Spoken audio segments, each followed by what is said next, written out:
Hi, hello, வணக்கம். நான் உங்க சம்பத் பேசுறேன் ஃப்ரம் சிவகாபி ஸ்போக்கன் இங்கிலீஷ் யூடியூப் சேனல். இன்னைக்கு என்ன சொல்ல வரேன் அப்படின்னா, நெறைய வார்த்தை நம்ம கேள்விப்பட்டிருப்போம். பர்டன் அப்படின்ற வார்த்தை. பிஏஆர்டிஓஎன் பர்டன்.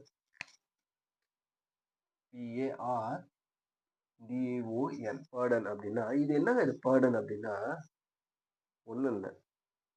ஏங்க நீங்க சொல்றது எனக்கு சரியா கேட்கல. அத திருப்பி சொல்லுங்க. Will you please repeat it? இல்ல அப்படின்னு சொல்லுவோம்ல. ஏங்க நீங்க சொல்றது சரியா கேட்கலங்க. திருப்பி சொல்லுங்க அப்படின்றத சொல்லுவோம். அப்ப பர்டன் அப்படின்னா, I did not here you.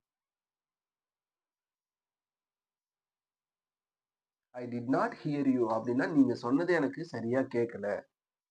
இல்லன்னா, I did not get you what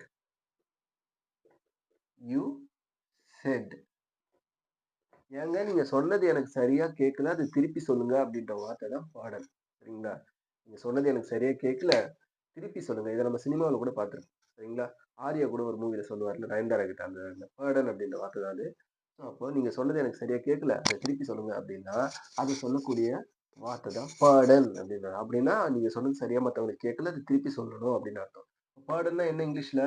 I did not get you what you said. நீங்க சொன்னது எனக்கு கேட்கலங்க. நீங்க I did not get you.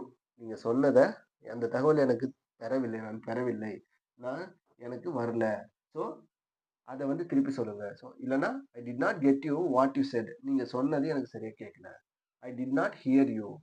நீங்க சொன்னத எனக்கு சரியா கேட்கல அப்படின்ற சொல்லிட்டு வார்த்தை தான் பாடல் அப்படின்ற வார்த்தை. பாடல்னா நீங்க சொன்னது எனக்கு சரியா கேட்கல அப்படின்னா. ஓகேவா? ஓகே. பாய்.